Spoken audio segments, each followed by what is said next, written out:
માલપુરમાં વંદે માતરમ રાષ્ટ્રગીતની રચનાને 150 વર્ષ પૂર્ણ થતા આજે સમૂહમાં રાષ્ટ્રગીત ગાઈ આત્મનિર્ભર ભારત સ્વદેશી અપનાવવા માટે ઉપસ્થિત સૌ મહાનુભાવોએ શપથ લીધા હતા। આ કાર્યક્રમમાં માલપુર ટીડીઓ, તાલુકા પંચાયત પ્રમુખ સહિત તમામ કર્મચારીઓ ઉપસ્થિત રહ્યા હતા, જેમાં 1875માં કવિ બંકિમચંદ્ર ચટ્ટોપાધ્યાય દ્વારા વંદે માતરમ રાષ્ટ્રગીતની રચના કરાઈ હતી। આજે સમગ્ર દેશમાં આ રાષ્ટ્રગીત દરેક સરકારી કે જાહેર કાર્યક્રમોમાં ગવાઈ રહ્યું છે, ત્યારે આજે 150 વર્ષ પૂર્ણ થતાં તેની ઉજવણી કરાઈ હતી। Reporter Vanrajsinh Khant, Malpur, Aravalli.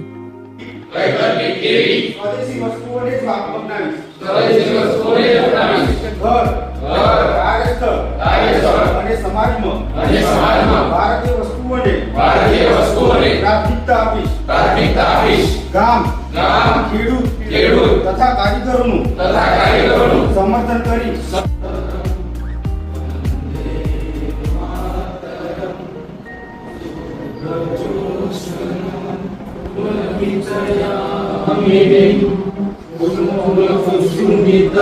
Sumadana so